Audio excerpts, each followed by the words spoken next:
Assalamualaikum warahmatullahi wabarakatuh. Maaf banget nih ya teman-teman, Hasan's Channel baru kembali update video terbaru lagi terkait dengan pelaksanaan seleksi calon pegawai negeri sipil Kementerian Agama Republik Indonesia untuk tahun anggaran 2020.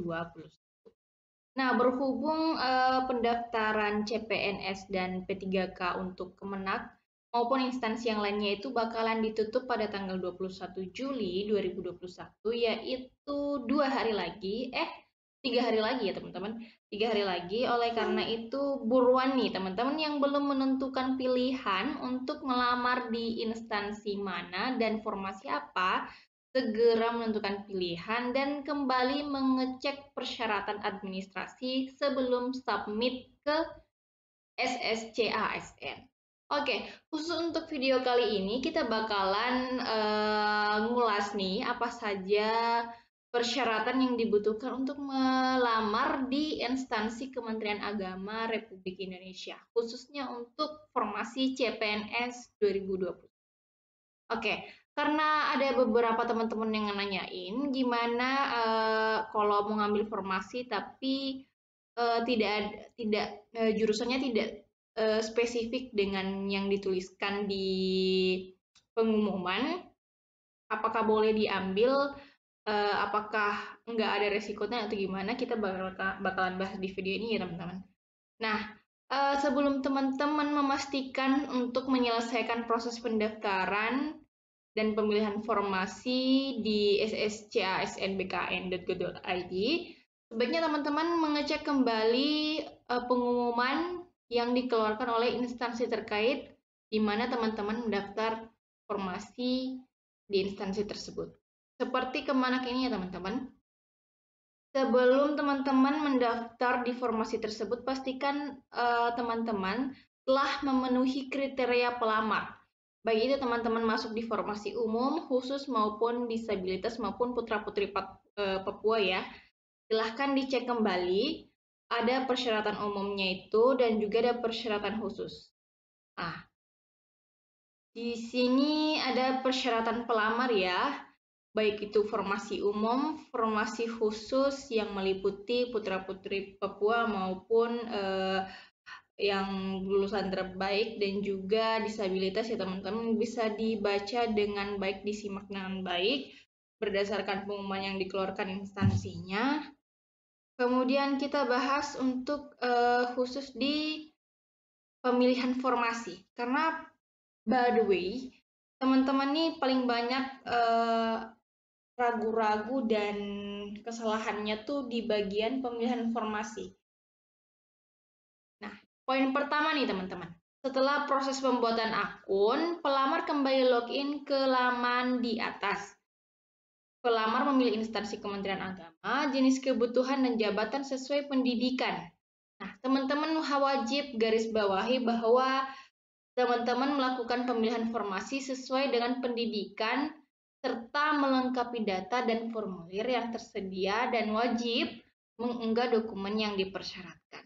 Nah, jabatan teman-teman ini harus sesuai dengan latar belakang pendidikan teman-teman. Jadi kalau yang diminta adalah S1 bahasa Arab, sementara teman-teman tuh sarjana pendidikan bahasa Arab. Jadi kalau pengen agak riskan tuh nggak apa-apa nyoba-nyoba aja, tapi mesti siapin mental untuk nggak lulus seleksi administrasi ya. Soalnya kalau Kemenak tuh biasanya nulis formasinya spesifik. Kalau dia memang membutuhkan formasi yang berlatar belakang pendidikan, pasti pihak kepegawaiannya bakalan nulis S1 pendidikan bahasa Arab. Tapi kalau tidak ditulis dengan latar belakang pendidikan dengan detailnya pendidikan, kalau nggak dibutuhkan latar belakang kependidikan, pasti nggak ditulis juga itu jabatan yang latar belakang pendidikannya juga ke pendidikan. Pasti bolak-balik banyak banget ini kata pendidikannya. Udah ngerti ya? Kalau nggak ngerti silakan komen aja, nanti dijawab di komentar ya teman-teman. Kemudian poin kedua, pelamar hanya boleh memilih satu pilihan jabatan dan kebutuhan. Apabila terdapat kesalahan dalam pemilihan jabatan dan kebutuhan, maka menjadi tanggung jawab dari pelamar sendiri. panitia tidak akan atau tidak dapat merubahnya. Udah pasti ya teman-teman. Jadi teman-teman di sini hanya boleh memilih satu formasi aja, nggak boleh dua. Kayaknya sih juga sistem nggak bisa memfinalisasi pendaftaran kalau teman-teman memilih dua jabatan dan kebutuhan. Kalau teman-teman nggak menyimak dengan baik pengumuman dari instansi yang teman-teman lamar, maka itu sudah menjadi resiko dan juga tanggung jawab teman-teman karena kurang menyimak, kurang membaca dengan teliti apa persyaratan dari instansi yang teman-teman tempat daftarin itu. Kemudian nih bagian dokumen persyaratan ya.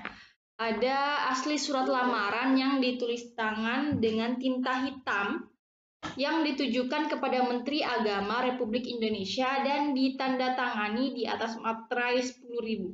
Berhubung materai 10.000 ini masih sangat langka, maka teman-teman bisa dapetin ini di kantor pos terbesar di kota teman-teman ya.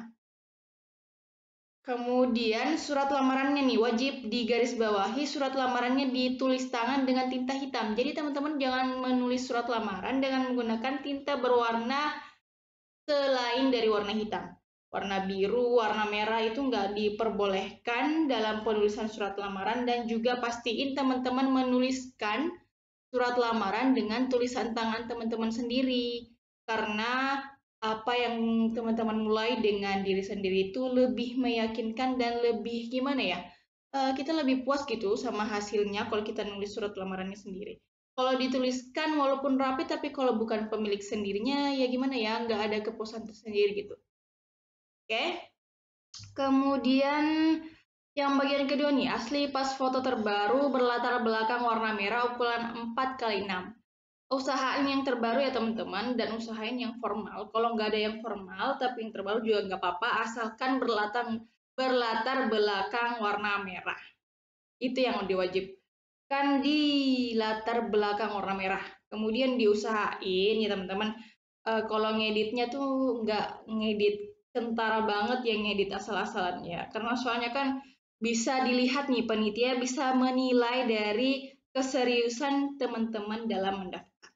Oke, yang ketiga nih asli KTP atau surat keterangan KTP sementara yang masih berlaku.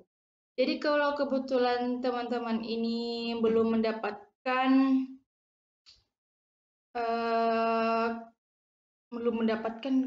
gimana ya, teman-teman pastilah punya KTP. Kalaupun hilang bisa minta di pihak Dukcapil. Kemudian asli kartu keluarga. Jadi diingat ya teman-teman, semua dokumen yang disyaratkan ini rata-rata asli. Jangan hasil fotokopi kemudian di-scan ya. Nah, asli ijazah dan transkrip nilai terakhir sesuai dengan kualifikasi pendidikan yang dipersyaratkan. Jadi kalau teman-teman daftarnya formasinya S1 sementara teman-teman udah memiliki ijazah S2, teman-teman jangan ngupload ijazah S2-nya, tapi sesuai dengan kualifikasi pendidikan yang dipersyaratkan untuk formasi teman-teman. Jadi kalau formasinya meminta lulusan S1 ya yang diupload tuh ijazah S1 bukan ijazah S2. Ya, mohon disimak kembali. Kemudian asli bukti perguruan tinggi dan prodi terakreditasi oleh Badan Akreditasi Nasional Perguruan Tinggi pada saat kelulusan. Jadi bukti akreditasi PT dan juga prodi itu pada saat kelulusan teman-teman, tahun ijazah teman-teman yang berlaku pada saat itu, bukan akreditasi tahun terakhir.